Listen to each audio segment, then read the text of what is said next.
Support for this podcast and the following message come from Texas A&M University, where engineering students developed a cane attachment to help those living with blindness to better navigate their world through detection assistance. Learn more about Aggies at fearlessfront.com. Hey, before we get to the show, I want to tell you about a podcast from TED called Work Life with Adam Grant. He's an organizational psychologist, and in each episode, he takes you inside the minds of some of the world's most unusual professionals to discover the key to a better work life. This week, how to remember anything, how memory is a skill you can learn, and a powerful strategy every workplace can harness. This is the TED Radio Hour.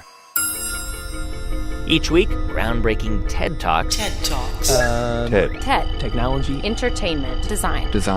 Is that really what it stands for? I've never known that. Delivered at TED conferences around the world. The gift of the human imagination. We've had to believe in impossible things. The true nature of reality beckons from just beyond. Those talks, those ideas, adapted for radio. From NPR. I'm Guy Raz. So, back in 1963, Ruby Sales was a first-year student at Tuskegee University in Alabama. What did you study there? I studied American history, which has always been my passion. And how did you get involved in activism? Well, this was a period where Black activism was very much alive on historically black colleges throughout Alabama. The unwelcome, unwanted, unwarranted, and force-induced intrusion. Because you had the boycott in Montgomery, and you had the integration of the University of Alabama, and so that Alabama was a hotbed of activism. They have a right to be here, protected by that court order. They have a right to register here. I was already pruned to be open to a conversation about becoming a movement activist. And I had been trying to find my voice as a rebel because I had always been a rebel. And so I was at Tuskegee breaking all the rules, drinking wine at the pond, swimming naked with the boys, until I became really aware of the movement, and that changed my life. And from that day forward, I was committed to social activism. Deep down in our nonviolent creed is the conviction that there are some things so dear, some things so precious, some things so eternally true that they're worth dying for. And if a man happens to be... Was it fairly easy for you to get involved, to go to a meeting and to meet people? Was it on campus? It was on campus. Well, the first thing that happened was that we went to Selma to march across the bridge. I was all the way in the back, and so by the time it got to be my turn to walk across, everybody was turned back, and I remember just chaos and havoc.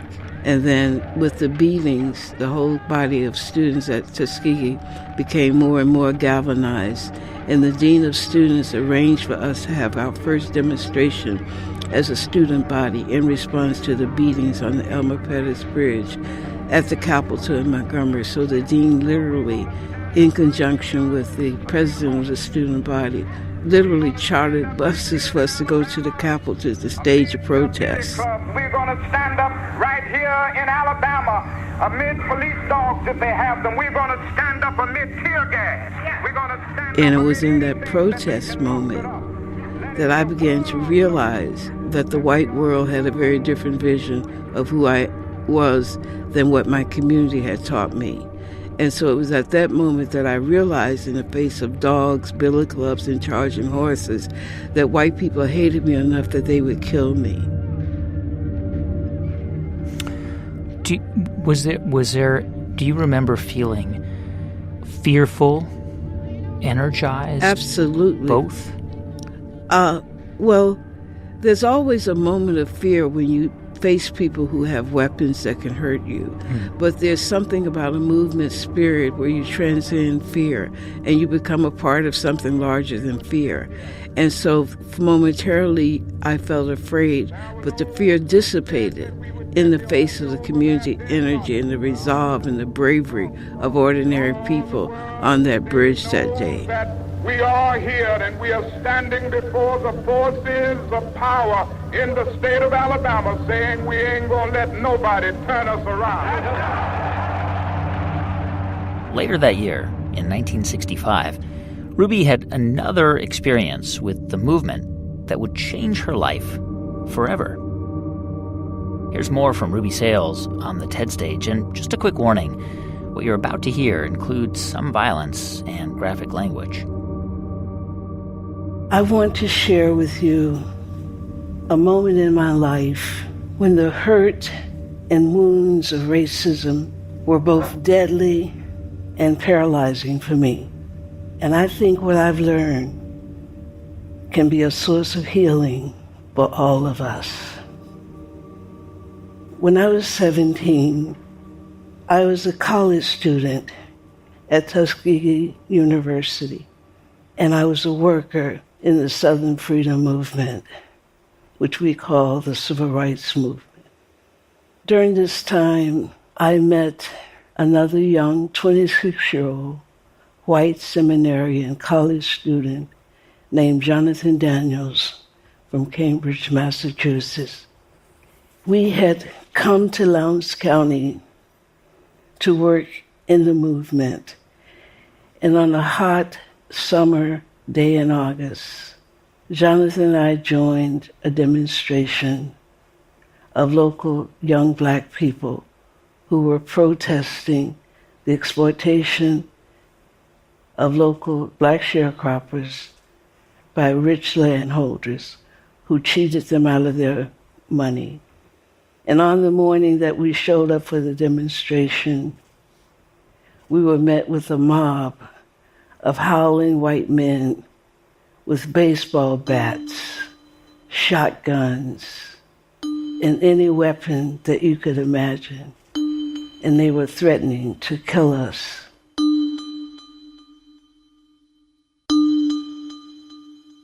And the sheriff, understanding that this was really very dangerous, arrested us and put us on a garbage truck and took us to the county's jail, which was in Hayneville.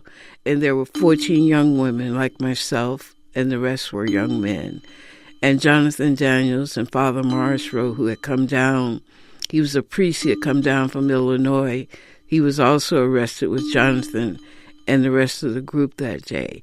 And we stayed in jail in the most incredibly barbaric circumstances, where the white jailers threatened us with being raped, where we were told that we had to drink water from the toilet.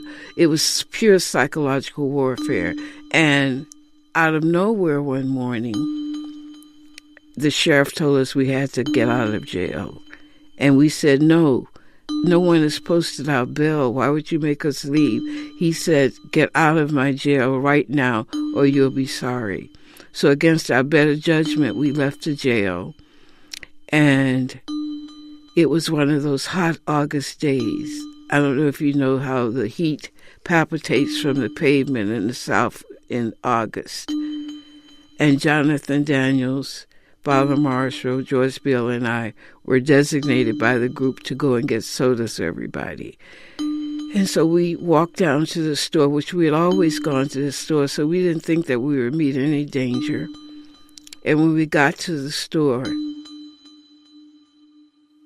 Tom Coleman was standing there waving a shotgun and threatened to blow my brains out. And just as he uttered the words, Jonathan Daniels pulled me back. I fell down on the steps. And he took the bullet that was intended for me.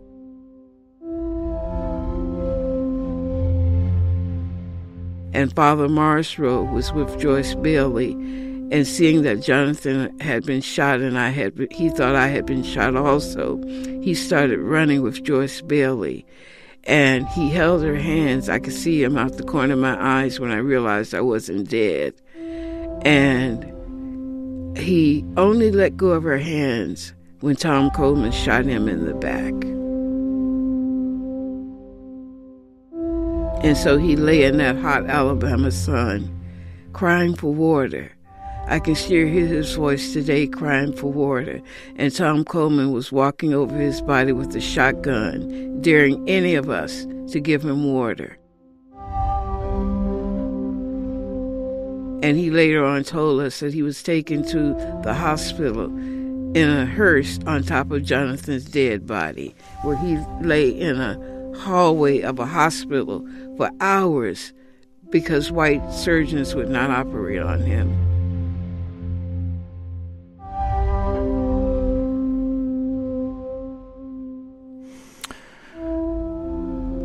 You were a kid. I mean, you were 17 years old when that happened.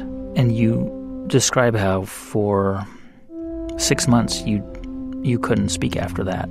I could not speak. I was traumatized. And I was trying to make sense out of being a survivor. I was trying to make sense out of Jonathan's death. And so I just really went inside of myself and just shut down and would not talk. The only time I really talked was when I went to the trial. Because I was determined, despite the threats on my life, I was determined that I would show up and testify on behalf of Jonathan and Father Marsrow. Was there a part of you at that time, because I can imagine how much fear that and the terror of that experience would have triggered, were there moments where you thought that you would just, I don't know, stop fighting, that you would just sort of, I don't know, fade away? No, actually, that drove me to fight harder. The burning of our churches will not deter us. Yes, sir. The bombing of our homes will not dissuade us. Yes, sir. The beating and killing of our clergymen and young people will not divert us. Yes, sir. Yes, sir. Not even the marching of mighty armies can halt us.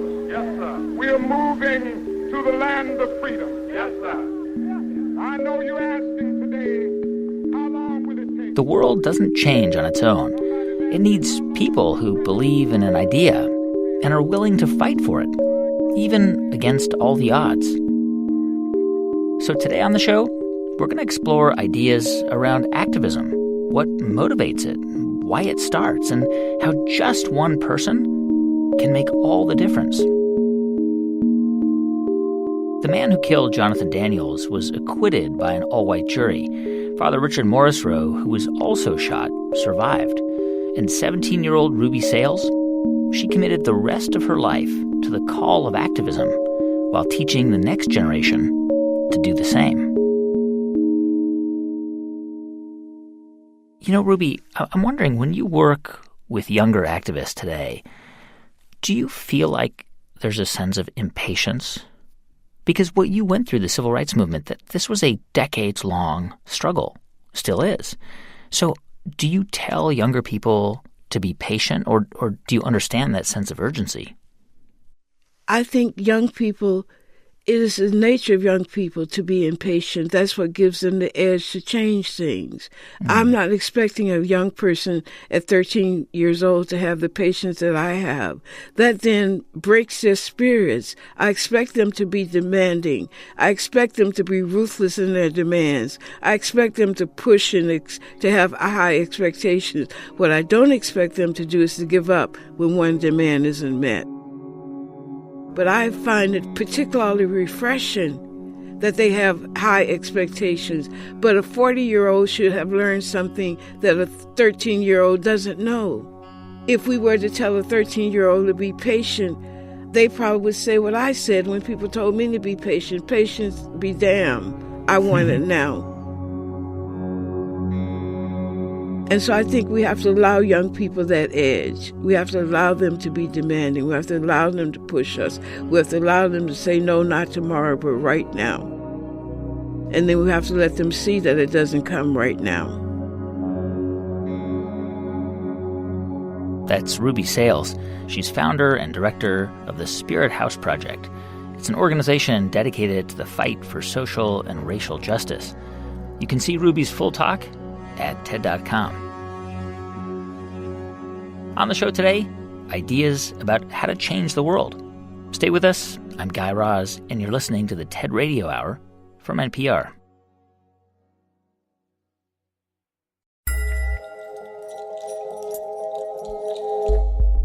Hey everyone, just a quick thanks to two of our sponsors who help make this podcast possible. First, to Intuit.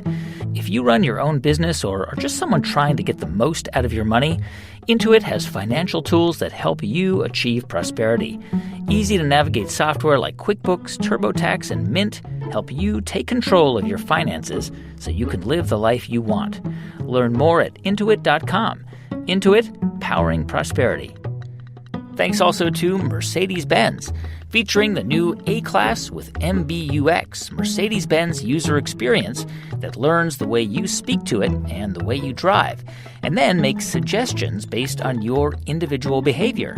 The A-Class can anticipate your needs and fulfill your requests through natural voice recognition. Learn more about MBUX and the Mercedes-Benz A-Class at MBUSA.com. Hey, it's Ophira Eisenberg, host of NPR's Ask Me Another, and we're making the month of April all about women in comedy. We've got Greta Lee and Leslie Headland from the Netflix series Russian Doll, the beloved Retta from NBC's Parks and Recreation, and many more. Spread the word, listen, and subscribe now.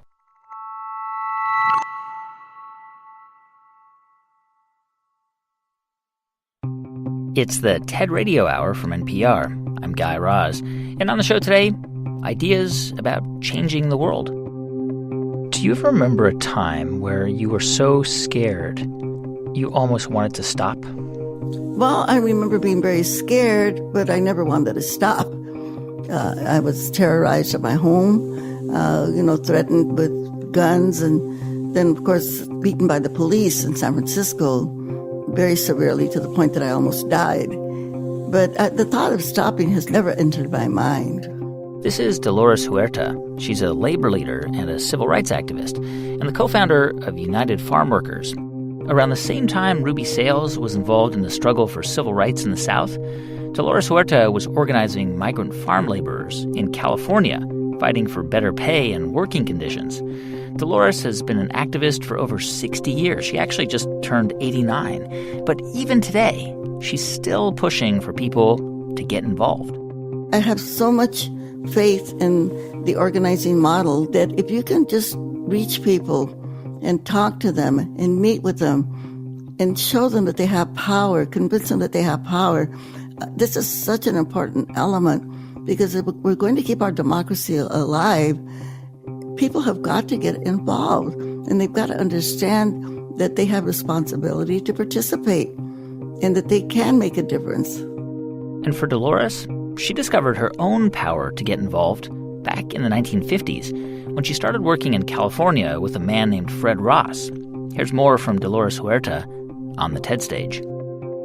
I want to give you an example of how I found my voice. And I was very fortunate in that when I was 25 years old, I met a gentleman named Fred Ross Sr., who organized a chapter of a group called the Community Service Organization in my hometown of Stockton, California.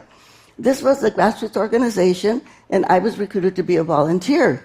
So one day, while we're sitting in the office, a farm worker comes in, and he's paralyzed. He can hardly walk. He has a crutch, and he needs help. He needs someone to help him go down to the welfare office and make an application. So I volunteered to do that. But when I got to the welfare office, they would not let me make an application. I didn't know what to do. I was at a loss. So I went back to the office and I told Mr. Ross, and he said to me very sternly, "You go right back down to that welfare office and you demand to see a supervisor, and you demand that they let him make an application." And I thought, wow, I can do that? So I thought about it, and I kind of overcame my anxieties and my fears. I went down to the welfare office, and I demanded to see the supervisor. Sure enough, he came out, and they had to let Mr. Reese make an application for welfare. And he got his disability for himself and his family. But that taught me a lesson. That taught me that I had a voice. I mean, you did that, right? And I wonder, when you think about activists today or people who are considering it, what is it that prevents people from becoming active and involved? A lot of it is fear, apathy, that they don't really know that they have power. A lot of people just feel, well, that work belongs to somebody else. You know, it doesn't really involve me. I think a lot of people, especially people that are working class, they're so busy just trying to survive. You know, you have parents that have to work 2 jobs and they've got to raise their children. And even when they hear what's happening in the world, again, they don't realize that they can have a role to make sure that they don't have a role to know that they can make things better.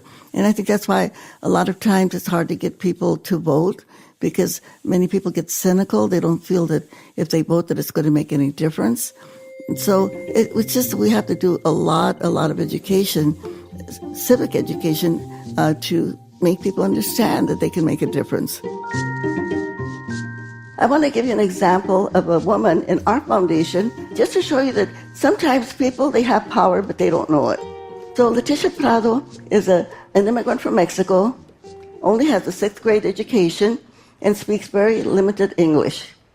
But she was very concerned because the children at the middle school in their town called Weed Patch, this is in California, Central Valley, they couldn't go out and play in the schoolyard because the air quality is so bad. So she and her husband went out there and they passed a bond issue to build a brand new state-of-the-art gymnasium for the kids at their middle school. That was a big success. Then she heard a rumor that the principal was going to end the breakfast program for the farm worker children because the principal felt it was just too much paperwork. So Leticia got herself elected to the school board, and they kept the breakfast program, and she got rid of the principal.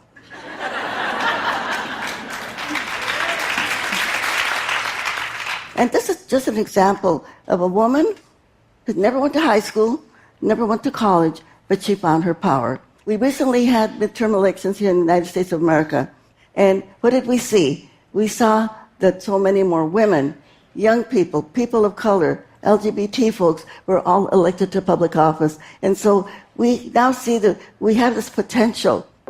We have this potential to get rid of the apathy, and if we get everyone involved, get everyone committed. I want to just remind everybody, we have power.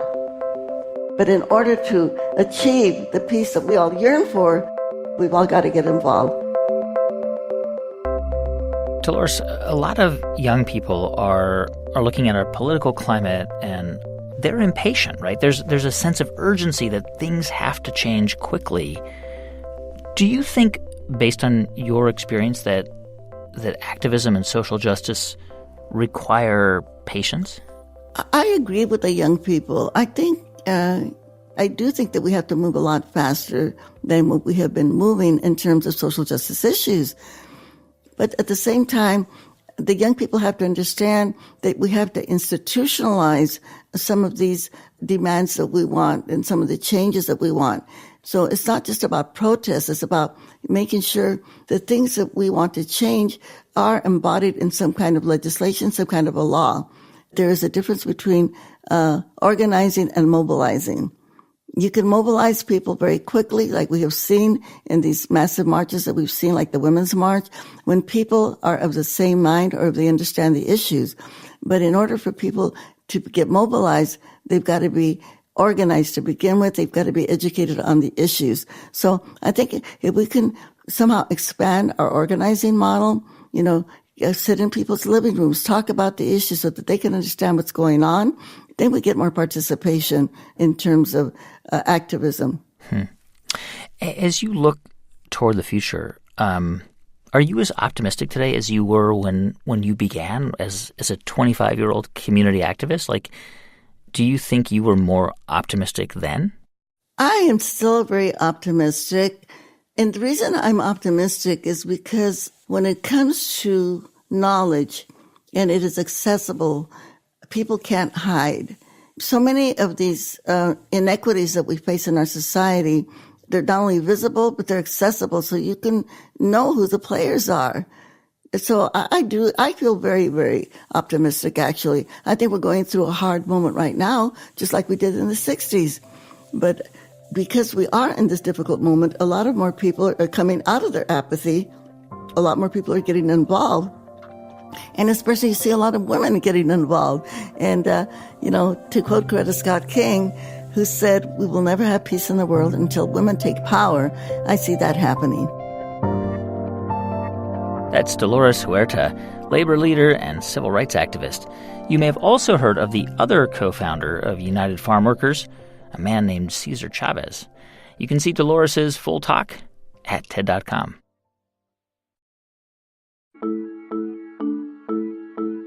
So when many of us think of the word activist, we think of participating in a grassroots movement, going out on the streets. Is that like a good working definition of what it means to be an activist? Well, look, I think the basic impulse is the same, right? Is people binding together in pursuit of some goal, challenging power in some way. Yeah. But the way that plays out in the 21st century does look pretty different, and the repertoire of activism, I think, is broader. This is Jeremy Hymans. He works to mobilize activists around the world. Yeah, I've been an activist really all my life. I started, as a child activist back in Australia where I grew up. In fact, in the early 90s, when Jeremy was 12, he tried to stop a war with a fax machine. Jeremy Hymans picks up his story from the TED stage. It was the eve of the Gulf War, and I organised a global campaign to flood the hotel, the Intercontinental in Geneva, where James Baker and Tariq Aziz were meeting on the eve of the war, and I thought if I could flood them with faxes, we'll stop the war. Well, unsurprisingly, that campaign was wholly unsuccessful. And there were lots of reasons for that, but there's no doubt that one sputtering fax machine in Geneva was a little bit of a bandwidth constraint in terms of the ability to get a message to lots of people. And so I went on to discover some better tools. I co-founded Avaz, which uses the internet to mobilize people and now has almost 40 million members. And I now run Purpose, which is a home for these kinds of technology-powered movements. So what's the moral of this story? Is the moral of the story, you know what? The fax is kind of eclipsed by the mobile phone. This is another story of tech determinism. Well, I would argue that there's actually more to it than that.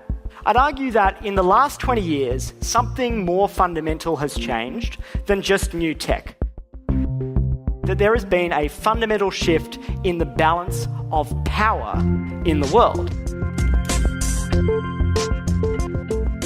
So in your talk, you introduced this idea of new power. What is it? So we think of new power as this kind of critical method, this critical mindset that you need in the 21st century. And that is this ability to harness the energy of these connected crowds that are all around us. So the metaphor that we use, we contrast old power and new power. Old power is power as currency. It's the kind of power that you can hoard up, so the more of it that you have, the more powerful you are. You use that power, you spend it to maintain your position. But new power works differently. It isn't the kind of power you can hoard up. It's power as a current. What we mean by current is like water or electricity. It's most powerful when it surges. It's most powerful when people are participating. And the more people participate, the stronger the current gets. And so that's how we think about the difference between old power and new power, right? So in a world where everybody's connected, where everybody can spread ideas, can mobilize communities and followers very quickly, the realm of digital activism is a whole new space that's opened up in the last 20 years that has enabled a series of different kinds of movements to emerge. So, like what? So you think about the Me Too movement. I think it's a great example of the new kinds of movements that you see in this kind of new power world, right? So to come back to that metaphor of new power works like a current, with the Me Too movement, you get this incredible surge of energy that kind of more or less comes from nowhere. So Tarana Burke had been seeding this idea for a decade, but then all of a sudden it catches fire. And the way that it does, many people take that energy, they adapt it and make it their own. So in France, the Me Too movement becomes denounce your pig, much more French, right? Balance ton porc. In Brazil, it becomes my first assault because the problem is so prolific there. And the structure of these movements is different. The way people participate in them is different. The speed, the scale, the density of participation is unprecedented in a movement like that. What's interesting about new power is the way it feeds on itself. Once you have an experience of new power, you tend to expect and want more of it. So let's say you've used a peer-to-peer lending platform like LendingTree or Prosper, then you've figured out that you don't need the bank. And who wants the bank, right? And so that experience tends to embolden you. It tends to make you want more participation across more aspects of your life. And what this gives rise to is a set of values.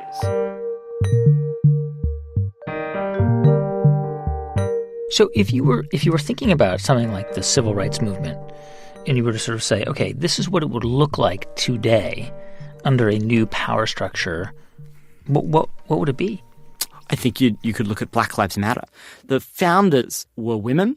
2 of them were queer women, and they had a very particular perspective about how to lead in a movement. They felt that if they made the movement all about them, and they didn't create a context in which many leaders could emerge in a decentralized way, that the power of the movement would be limited. And I think that was very effective for creating a lot of energy around criminal justice, police brutality. That kind of movement can be less effective in pushing very specific policy outcomes.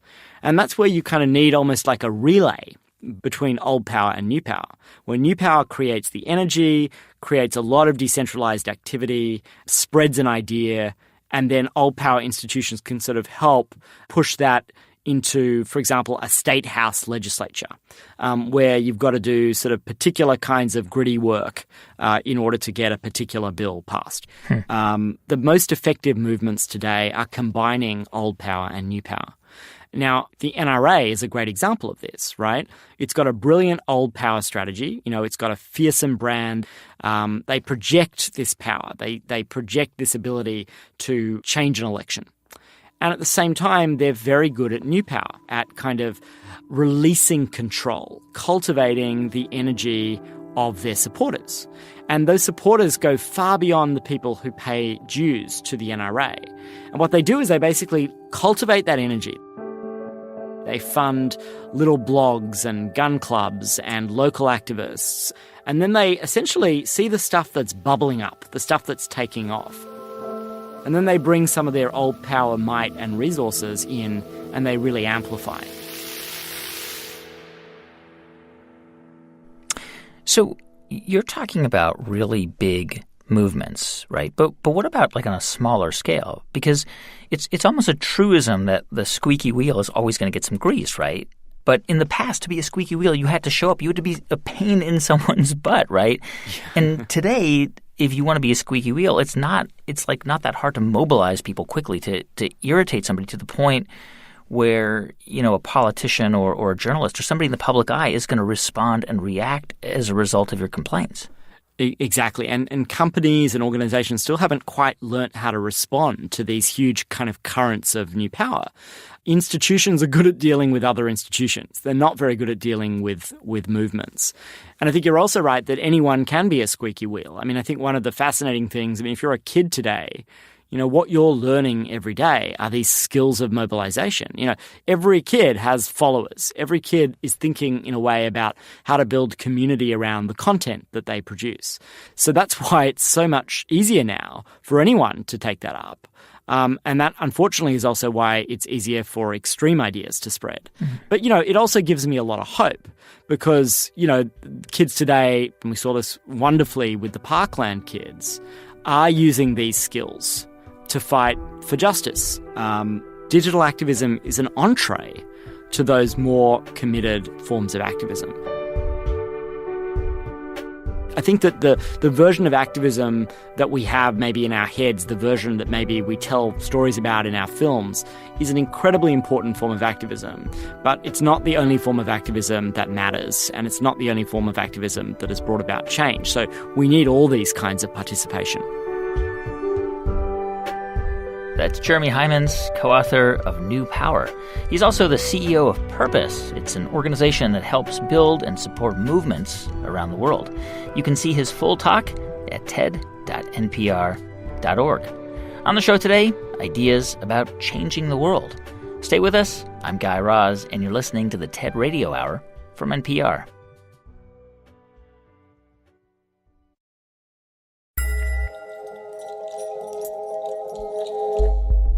Hey everyone, just a quick thanks to two of our sponsors who help make this podcast possible. First, to Zoom. When you can't be there in person, Zoom. Zoom is used by millions to connect face-to-face, across town or around the world. Share files, video, anything, and connect through any device, desktop, laptop, tablet, smartphone, or conference room system. Zoom video conferencing, Zoom rooms, Zoom video webinars, and Zoom phone lets you do business at the speed of Zoom.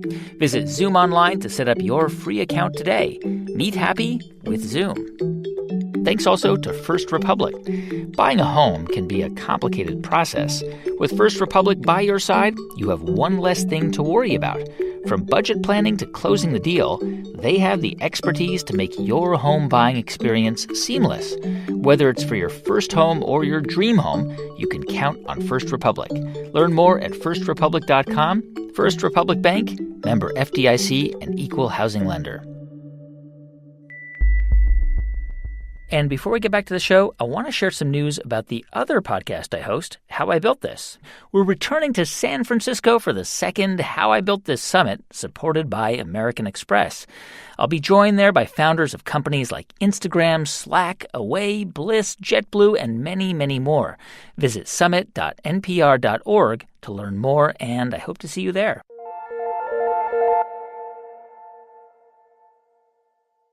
It's the TED Radio Hour from NPR. I'm Guy Raz. And on the show today, ideas about changing the world. And for some people, the idea of getting involved, of joining a movement, can seem a little daunting, especially if you're an introvert. Oh, absolutely. This is Sarah Corbett. I'm quite an extreme introvert. But Sarah's also an activist. And her approach? Activism that's quiet, reflective, even intimate. Something known as craftivism. So craftivism was a word coined in 2003 by an American lady called Betsy Greer, who's a knitter, and noticed that lots of knitting groups were talking about personal issues and also political issues. And for me, I think it's most effective as a form of gentle protest. So making something for yourself and using the time of crafting to think deeply about how you can be a good global citizen. So that's what I do in my craftivism. Sarah Corbett explains more about craftivism from the TED stage. I use craft, like needlework, as a way to bring in nervous, quiet introverts into activism. By doing repetitive actions like handicraft, you can't do it fast, you have to do it slowly. And those repetitive stitches help you meditate on the big, complex, messy social change issues. But doing needlework together as well, extroverts and introverts, because it's a quiet, slow form of activism. While you're stitching, you don't need eye contact with people. So for nervous introverts, it means that you can stitch away next to someone or a group of people and ask questions that you're thinking that often you don't get time to ask people, or you're too nervous to ask if you give them eye contact. So you can get introverts who are those big, deep thinkers saying, that's really interesting that you want to do that extrovert form of activism that's about shaming people or quickly going out somewhere. But who are you trying to target and how? And is that the best way to do it? So it means you can have these discussions in a very slow way, which is great for the extrovert to slow down and think deeply, but it's really good for the introvert as well to be heard and to feel part of that movement for change in a good way. And one example that I do a lot with introverts, but with lots of people, is make gifts for people in power. So not be outside screaming at them, but to give them something like a bespoke handkerchief, saying, don't blow it, use your power for good. We know you've got a difficult job in your position of power. How can we help you? And what's great is for the introverts, we can write letters while we're making these gifts. So for us, Marks and Spencer's, we tried to campaign to get them to implement the living wage. So we made them bespoke handkerchiefs, we wrote them letters, we boxed them up, and we went to hand deliver our gifts and to have that form of intimate activism where we had discussions with them. And what was brilliant was that the chair of the board told us how amazing our campaign was, how heartfelt it was. So that was that intimate form of activism. We had lots of meetings with them. We then gave them Christmas cards and Valentine's cards to say we really want to encourage you to implement the living wage. And within 10 months, they'd announced to the media that they were going to pay the independent living wage. Thank you. So the other folks on this episode are all somewhat different from you in that I don't think that they would describe themselves as introverts, but I don't want to speak for them. But you never know, Guy. You never know. We all hide. Right? There's like you can imagine them with a bullhorn, and speaking to hundreds of people and saying, let's mobilize and come on, let's go do this. And so I think when people think of the word activist, they think of somebody who's sort of an obvious leader who can speak extemporaneously to lots of people really quickly. And you are an introvert. Well, I think I obviously knew activists as, people who would do the big speeches, but I also saw activists as people who would, when we were squatting to save social housing, there was a rota for people to be in the housing so that the bulldozers couldn't come and knock them down. And I saw them just as important as the people making the cups of tea to encourage people. So I never had in my head that an activist has to be loud and on a stage and on a podium. And I think, growing up in a Christian family, personally, humility is a huge asset that we talk about. We're there to serve a cause, not to be a celebrity. And for me, one of the big click moments in a way was in secondary school. I was nominated to be head girl from my peers. Which I never wanted to be head girl. I don't like people looking at me. I don't like being on a stage. But on the other side, I could see that I was quite unusual in my peer group, that I did know how to chair a meeting. I knew how to write minutes. I knew how campaigning worked. Campaigning doesn't have to be petitions or demonstrations or strikes. It can be asking questions of the right people, finding out who influences them. The most effective success in a campaign is if someone makes a decision who's already in power, who can put that decision in place, and they don't even realise that you were helping to change their mind. You don't get any praise for it, and they might not even realise that you've helped change their heart or their mind or their business policy or their law in government. I think there's this idea that people who believe in change feel like they can't do it because they just don't have the power, the ability, or the willingness to stand up and to speak out. But, I mean, the idea here is that is not a requirement. That is not a job description for how to change the world. Oh, yeah. And to stand up and speak out, well, sometimes we need to sit down and listen and not do that.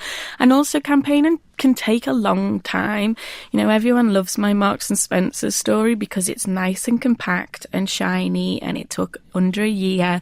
But that's very rare. In most campaigns, it all takes a long time. But I think that's really important that we see it as progress and not as transactional. We need to see the strike as one piece of the jigsaw puzzle, not the whole puzzle. I think it's really important that we see everything holistically and are also humble with, yes, I'm one person, so I might not be able to change the world, but I also can do a lot as an individual. Yeah. The idea, I guess, that you're pushing for is that you don't have to be charismatic or loud to make a change. You can do this in quiet ways too. And I think my worry is with the loud extrovert stuff is, one, you're excluding half of the world's population who say, I can't do that, or I'm too nervous. But also it's quite ego-led, and, I think that's very sobering for activists to learn about the importance of taking a step back and breathing and going, okay, do I need to lead this movement, or do I need to be behind the movement, helping in quiet, where I'll never get praise for what I've done, which I think, is often where there's more power to be alongside people or to quietly help others. So I've got two calls to action for the introverts and for the extroverts. For the extroverts, I want to say that when you're planning a campaign, think about introverts. Think about how valuable our skills are just as much as extroverts. We're good at slowing down and thinking deeply, and the detail of issues, we're really good at bringing them out. We're good at intimate activism, so use us in that way. And we're good at intriguing people by doing strange little things that help create conversations and thought. Introverts, my call to action for you is, I know you like being on your own. I know you like being in your head. But activism needs you. So sometimes you've got to get out there. It doesn't mean that you've got to turn into an extrovert and burn out, because that's no use for anyone. But what it does mean is that you should value the skills and the traits that you have that activism needs. So for everyone in this room, whether you're an extrovert or an introvert, the world needs you now more than ever, and you've got no excuse not to get involved. Thanks. That's Sarah Corbett. She's founder of the Craftivist Collective and author of the book, How to Be a Craftivist. You can see her full talk at TED.com. When I say the word future, do you think optimism, or do you go down a darker path? Oh, man, this is such a loaded question for me. This is Angela Oguntala. She's a designer and a futurist. And sometimes when I'm asked it, I know that my answer is really going to make some people uncomfortable, because I am sometimes in the room in order to bring unbridled optimism about change and about how we're going to move towards change. But I don't think you need to have the unbridled optimism in order to believe that you can change things. So I think it's kind of like a spectrum. I think you can either think that the world is getting better, or that the future will be much better than it is now, or you can think that the world is getting worse.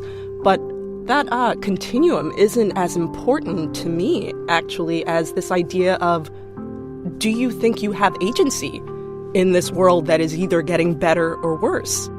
And Angela believes that if you want to change the world, you have to think about the future, because the way we think about the future can affect the way we act in the present. The future is a continuous, iterative process. It changes every single day, and your ideas about it changes also as you test and as you play with that idea of the future. So for me, that's the most important thing. Of course, there's a present, but there's this transition period before we reach this future that we can envision. Angela Oguntala picks up her idea from the TED stage. We love to think about the future. We have all of these predictions about what it will be like when it comes. The future of meat is lab-grown. The future of music is a chip in your brain. The future of chairs is a pair of bionic pants that you put on and then you just kind of lean back into. The future film, of work, of love. We talk about the future like it's this thing that will just arrive one day. But why do we think that? Talking to your watch. This is the quintessential self-fulfilling prophecy. Pop culture has told us that talking into your watch is the future. So we've constantly tried to produce it and to reproduce it. And then there's the 1939 World's Fair in New York City, which showcased the world of tomorrow. 44 million people attended these exhibits, and they were told that this is what the future will look like. Master-planned cities and suburbia, superhighways, futuristic kitchen appliances. This helped to define the American dream, which meant that it ultimately helped to bring that specific dream to life. So these kinds of visions, they creep in, and then they stay with us. From Hollywood, from tech companies, from science fiction. And I don't think it's a conspiracy. I think we all collect visions so that we can have something to aspire to. But in the same way our visions inspire us, they can also start to limit us. if we hear the same narratives over and over again, and if we see the same visuals over and over again, then that becomes our scope of possibility. That becomes our benchmark for what we believe is good and what's not. So today, I want you to think about your assumptions about the future. Because there are just so many different futures and alternatives out there. And if we choose to be more curious about them, then they will make us rethink what's possible. Yeah. I mean, it's all related, right? And in the context of this episode, it's about trying to envision or make a better future, a better world. And I was talking to Dolores Huerta and Ruby Sales and, asking what keeps you going? Because today in the United States, there are many reasons to feel pessimistic, especially around the issues that they work on, social justice, racial justice. We're living in sort of a dark period right now, or it seems like we are. And what came up again and again was, I have to imagine a better future because otherwise I couldn't do what I do in the present. Do you think that activism or the idea or the desire to change the world requires a belief in a better future? Yeah, I do think so. But I don't think that you have to know the point at which that future will materialize. I think it's just an idea that we are on a journey towards something. The way that we see things now, it's not working. So it's just, and sometimes it's not even better, it's just different. So sometimes without even adding the value judgments, it's just what we're looking at now is not working. And in a lot of ways we can see it's not, which is why we have this period of mass redefinitions of a lot of things we're opening up. Okay, what about work? What does the future of work look like? What is good work? Traveling. Can I travel as someone who cares about people and the planet? What is good masculinity? What is good femininity? I think there's a lot of things that we are understanding that it just doesn't quite work. The way we've defined success in some of those things don't quite work anymore. So we need to think about things differently. And for me, that is what motivates me, because in some ways I don't know what a better future could actually look like. But I do know when things are broken. I can see when things are wrong, and I would like to envision something different. When we choose to be curious about the alternatives and when we take them seriously, we'll start to think in new ways, we'll solve problems in new ways, and we'll just start to see possibilities that we couldn't see before. When it comes to our futures, we have hope, we have fear, but sometimes we forget that we also have influence. And that means we can choose the futures we want to work towards. Nothing is written in stone. So reconsider your vision of the future. Take a chance and be surprised. Thank you. That's Angela Oguntala. She's a designer and a futurist. You can see Angela's full talk at TED.com.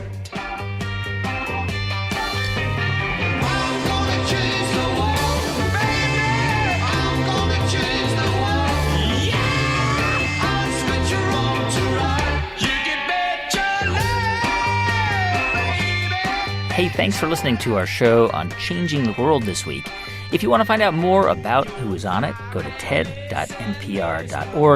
And to see hundreds more TED Talks, check out TED.com or the TED app. Our production staff at NPR includes Jeff Rogers, Sanaz Meshkanpour, Janae West, Neva Grant, Casey Herman, Rachel Faulkner, Diba Motasham, James Delahousie, Melissa Gray, and J.C. Howard, with help from Daniel Shukin. Our intern is Katie Monteleone. Our partners at TED are Chris Anderson, Colin Helms, Anna Phelan, and Janet Lee. I'm Guy Raz, and you've been listening to Ideas Worth Spreading right here on the TED Radio Hour from NPR.